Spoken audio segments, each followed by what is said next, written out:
কোনো সময় যে বেটা নামাজ পড়ে না, ফরজ নামাজও পড়ে না, জমাও পড়ে না, তারাবি বিতির নফল কোনো তানে পড়ে না, এর ভিতরে বেটার মা মারা গেছে। কি মারা গেছে? তো মা মারা গেছে, তখন এবারে নামাজ পড়লে পড়ুক, না পড়লে নাই, মার জানাজাত না গিয়ে পারবো? কথা কেন সকলে ঘুমাই লিয়েছেন আপনারা? তো এটা সবাই আওয়াজ দিতে হইব না, মার জানাজাত না গিয়ে কি পারা যাবো?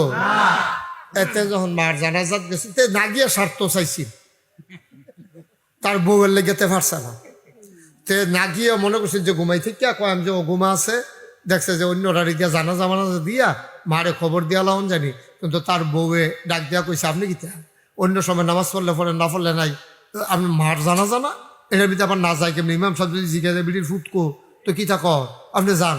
দেখো না গেলে সারে না, তখন বেডির সে তুইটা গেছে গা, এ বেডি ঠেলার লগে কইয়া লাইছে আপনি আমার ঘরও কি তা হইলেন, ঠেলার লগে কইয়া লাইছে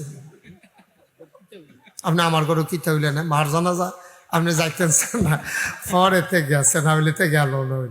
এখন থেকে সবসময় কি নামাজ পড়ে? কথা কয় না কেন মানুষটি বুঝলাম না, দেখেছে থেকে সবসময় নামাজ পড়েও তো তে যে জানাজাত গেল, তে কি জানাজা জীবনে পড়ছে? তো তে জানাজা কারে কইছি নে, তো তার জানাজার ভিতরে কি সুবিধা হইব না ফ্যাস লাগবো? ফ্যাস লাগার সম্ভাবনা কম না বেশি?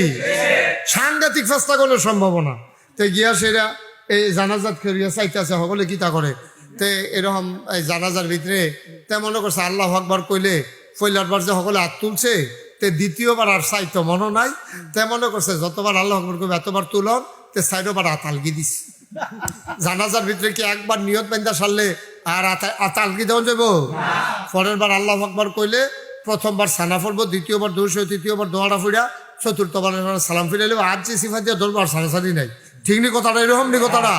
কিন্তু তে মনে করছে ফইলার বারতে তো চাইছে, তো মনে করছে ফইলা যে এরকম শেষ দিয়েছে গিয়ে এরকম, এই চিন্তা করাতে প্রথমবার হাত তুলছে, তারপরে দ্বিতীয়বারতে এই হাত তুলছে, তৃতীয়বার চতুর্থবারতে আতালগি দিছে।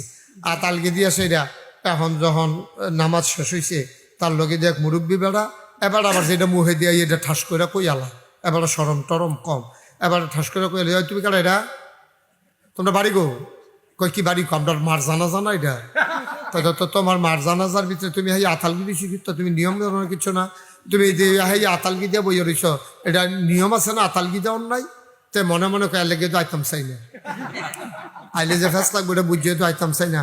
আচ্ছা এরকম আল্লাহ কত হেবলা আতালগি দেয় কাটা দেখা যাইব, হেতে একটা স্যাত উঠছে তো তা, তে কয়দিন পরে 15 দিন পরে ঈদ, 15 দিন পরে কি তো ঈদের নামাজও কি ধৈর্য রাখুন না আলগি দেওয়া, তে যতবার আল্লাহ করে তে আরো সিফা দিয়া ধরে।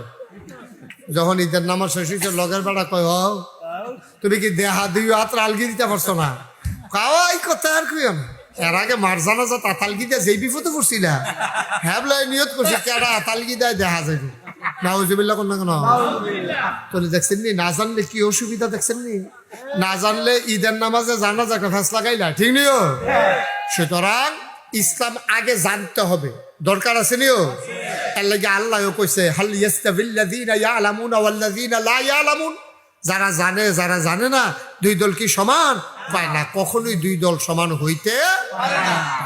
এখন আমরা কি না জানুন না, না জানুন না, বুঝছেন না, কইন কইলাম পরীক্ষা হইব পরে, আমরা কি না জানুন না, জানুন না, কয় না কয় না, মনে করে যদি দোয়ায় কোনো জিগায়, দোয়া কোনো জিগারে তো খাইব ওরা, তার লেগে কেউ স্বীকার করে না, কর না কন যে জানি হুজুর হইলে আমি আর জিগাইতাম না কেউ কিছু, আমরা কি না জানুন না, না জানুন না, একশো এবার কইছে কারণ যে জিগাইতাম না যে কইছে, হ্যাঁ এটি কথাই রি, আমরা ইসলামের কম বেশি তো আমরা কিছু জানি নাও আমরা জানি, এই জন্য মাসালা হইল খুব খেয়াল করে শুনেন, স্যারের জন্য বইয়াল কলিজার টুকরাটা বর্ষ বর্ষ বর্ষ থাক, শাসন লাগতো না বউ, তো আবার আরেকজনের শাসন করে বস না করে, তো তুই বাচ্চা হাতে বুঝবি কিন্তু বস না।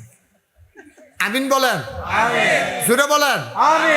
এখন এই জানা মাসালা হইল যেই আবাদতরা আল্লাহ ফরজ করছে, এই আবাদত সম্পর্কে জ্ঞান অর্জন করা ফরজ। সুবহানাল্লাহ কেন তো, নামাজ পড়া 5 ওয়াক্ত নফল না ফরজ, নামাজের মাসাইল জানা ফরজ। দেখছেন, আপনি যদি নামাজের মাসাইল না জানেন, আপনি নামাজ পড়তেন পারতেন না তো, নামাজ পড়তেন পারতেন না তো।